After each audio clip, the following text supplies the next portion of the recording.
नमस्कार, मेरा नाम आलोक है। आप लाइव स्ट्रीज देख रहे हैं। बिहार के मुख्यमंत्री नीतीश कुमार विपक्षी एकजुटता की मुहिम को और मजबूती देने में जुटे हुए थे, लेकिन क्या एक झटका लग गया।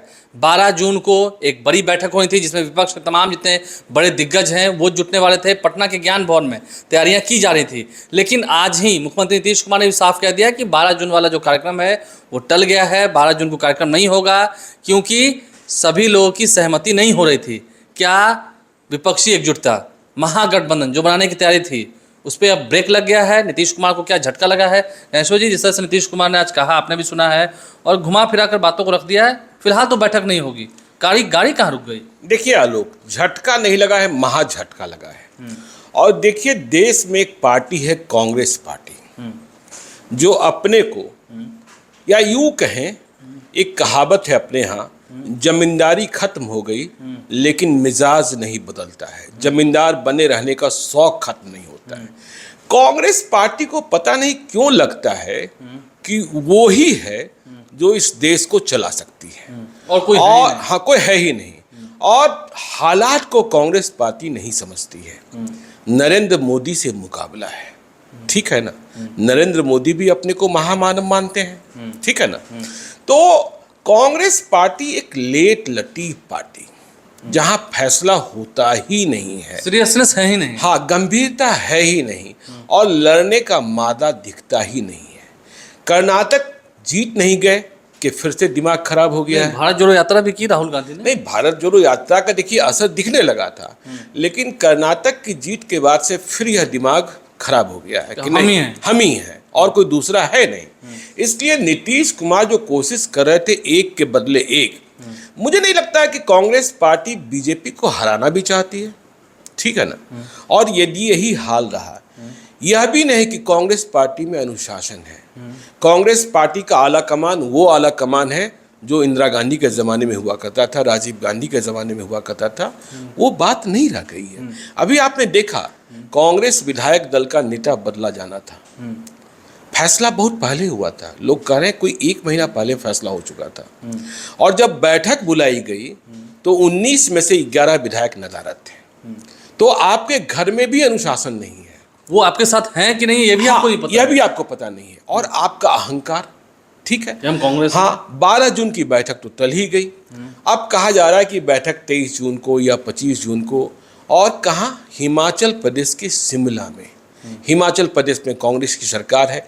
देश के कुछ राज्यों में जहां कांग्रेस की सरकार बची है उनमें एक हिमाचल प्रदेश भी है, राजस्थान है, छत्तीसगढ़ है, कर्नाटक में अभी स्थापित हुई है सरकार। तो देखिए, मेरा यह मानना है कि हिमाचल प्रदेश की ठंडी वादियां क्रांति पैदा नहीं कर सकती है। क्रांति और परिवर्तन का वाहक तो बिहार ही है। बिहार की वो जमीन है जो देश में क्रांति का बिगुल फूकती है। आज संपूर्ण क्रांति दिवस है, 5 संपूर्ण क्रांति दिवस है। आज जयप्रकाश नारायण को सभी ने नमन किया है। तो कहाँ पटना का मिजाज और कहाँ शिमला की वादियां, यह चलने वाला नहीं है। देखिए, नरेंद्र मोदी से लड़ने के लिए धूप में चलना होगा, बारिश में भीगना होगा। ये तो पिकनिक जैसा प्लान बना। हाँ, ये पिकनिक जैसा प्लान है। पता नहीं वहाँ कौन कौन जाएंगे।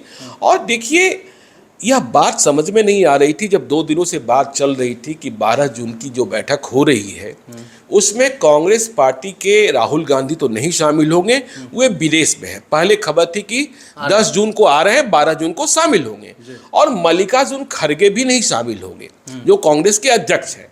फिर इस बैठक का मतलब क्या रह गया था? ठीक है, कहा गया, अखिलेश प्रसाद सिंह ने भी कहा कि एक मुख्यमंत्री आ रहे हैं, कांग्रेस के एक वरिष्ठ नेता आ रहे हैं। सलमान खुर्शीद की बात हो रही थी, लेकिन जो भी आ रहे थे, सलमान खुर्शीद आते या कोई और मुख्यमंत्री आते, अशोक गहलोत ही आते, कोई भी आ जाते, ठीक है, कहीं से भी आ जाते, लेकिन क्या वे फैसला लेने की स्थिति में होते? नहीं होते।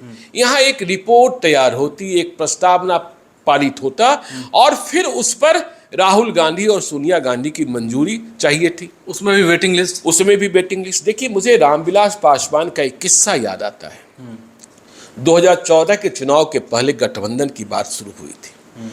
रामविलास पासवान जब 2009 में चुनाव हार गए थे तो लालू यादव ने उन्हें राज्यसभा भेजा था। 2013 के आखिरी तक रामविलास पासवान यूपीए में ही रहना चाहते थे। वे नरेंद्र मोदी के साथ नहीं जाना चाहते थे, जो देश के प्रधानमंत्री बनने के अभियान पर निकल चुके थे। राजनाथ सिंह तब बीजेपी के नेशनल प्रेसिडेंट थे। देखिए, रामविलास पासवान ने यह किस्सा सुनाया था कि 2013 के अक्टूबर महीने से लेकर दिसंबर महीने तक 3 दफे सोनिया गांधी से बातचीत हुई। सोनिया गांधी हर बातचीत के लिए राजी थी और वह इस बात को लेकर सहमत थी कि मुझे यूपीए में ही रहना चाहिए, जैसा मैं चाहता था। लेकिन हर बातचीत में सोनिया जी कह देती थी कि राहुल जी से बात कर लीजिएगा एक बार।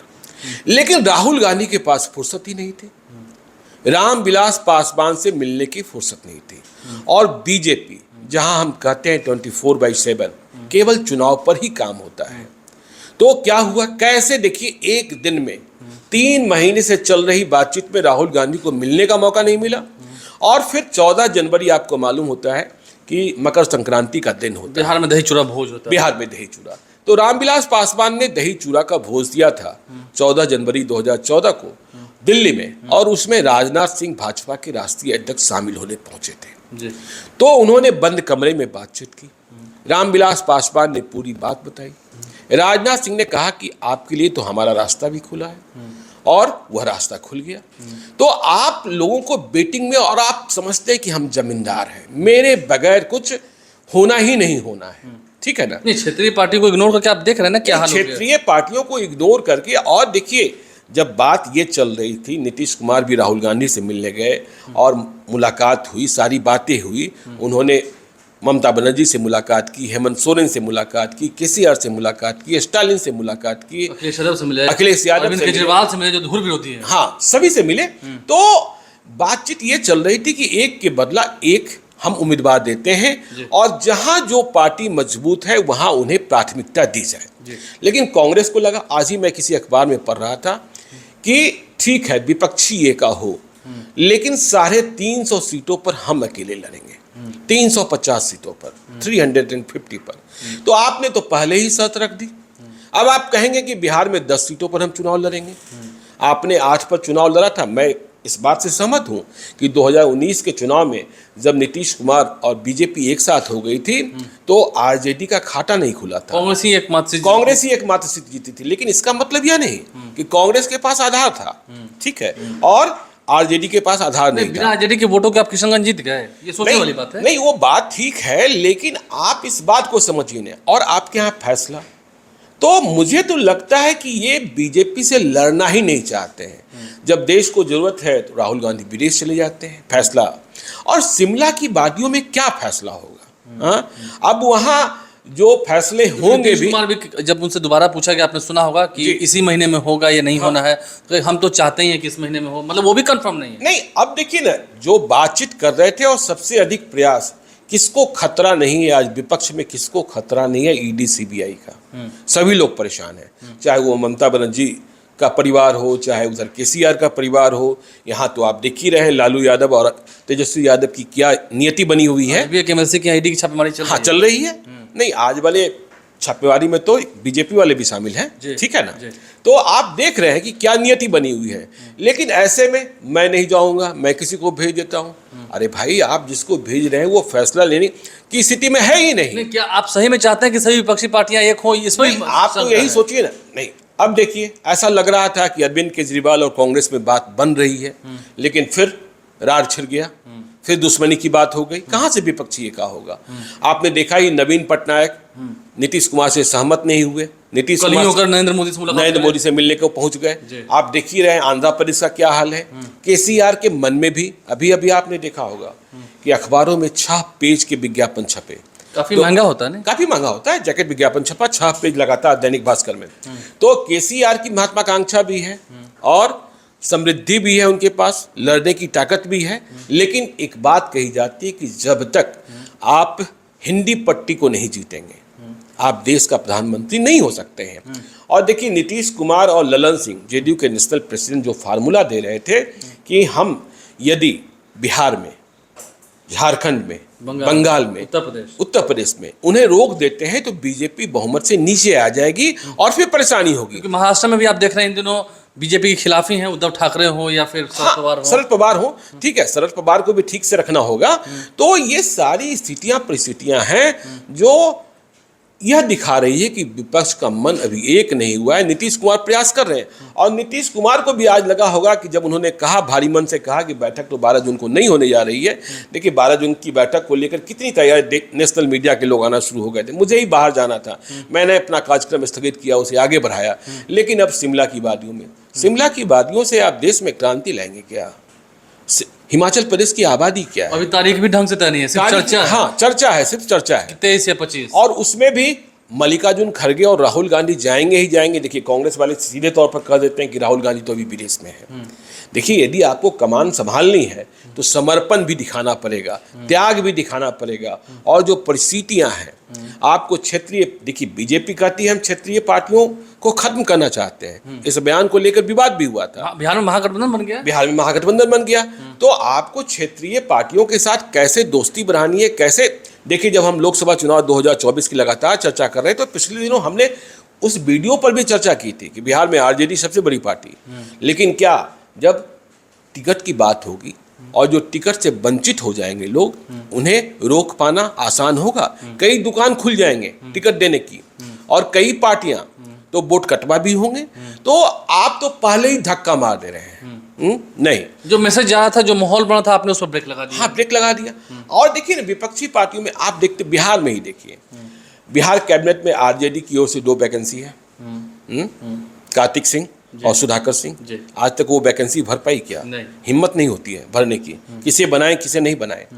तो आला कमान वाली बात भी नहीं रह गई है। ठीक है, कांग्रेस की ओर से भी एक मंत्री बनाया जाना था, वह भी नहीं हो पाया। तो जब आप खुद फैसला नहीं कर पा रहे हैं तो फिर होगा कैसे? और देखिए ठंडी वादियों से देश में क्रांति नहीं हो सकती है। यह जयप्रकाश नारायण की क्रांति भूमि है और महात्मा गांधी की कर्म भूमि है। देखिए 1974 याद रखिए, 1977 में भी बिहार का कितना बड़ा योगदान रहा। अब लेकिन वह माहौल नहीं है कि मुझे याद है 1977 में जब इंदिरा गांधी को सत्ता से उतारा गया, तब जिस दिन चुनाव की घोषणा हुई थी उस शाम तक जनता पार्टी का गठन नहीं हुआ था। लेकिन तब लोग दूसरे थे और आज हालात दूसरे हैं, परिस्थितियां दूसरी हैं। आज नरेंद्र मोदी हैं और नरेंद्र मोदी जानते हैं कि वोटों का ध्रुवीकरण कैसे होता है। देश में हिंदू मुस्लिम की बात होती है, इसमें आपको स्पेस निकालना है। देखिए बाकी सारे वो तो राम मंदिर के कपाट खोलेंगे ही। अभी संसद भवन का उद्घाटन हुआ, अभी राम मंदिर के कपाट भी खुल रहे हैं जनवरी में। हाँ, वो खुलना ही खुलना है। इधर तैयारी कुछ नहीं है। नहीं, तैयारी तो आपको करनी होगी। तैयारी के पहले ही तो आप क्या बोलता है, विखंडित हो जाते हैं। तो ये हालात तो हैं। तो देखिए कहाँ पर मनमुटाव हो रहा है या कहाँ पर जो आपसी तालमेल है वो नहीं बैठ पा रहा। नीतीश कुमार ने काफ़ी प्रयास किया, पुरजोर प्रयास किया, लेकिन फिर भी क्या कांग्रेस सच में बीजेपी को हराना चाहती है? सवाल तो खड़े होंगे। क्या कांग्रेस सच में विपक्षी एकाज चाहती है? सवाल तो खड़े होंगे। और अब देखना होगा ठंडी वादियों में पिकनिक होगा, मीटिंग होगी, या फिर बिहार लोकतंत्र की जननी, यहाँ से विपक्षी एकजुटता की मुहिम की शुरुआत होगी। और फिर आगे क्या होता है वो तो खैर जनता जाने। हमारे चैनल को सब्सक्राइब कर लें, साथ साथ फेसबुक पेज भी लाइक करें। इसके अलावा ट्विटर हैंडल पर लाइव को फॉलो करें। धन्यवाद।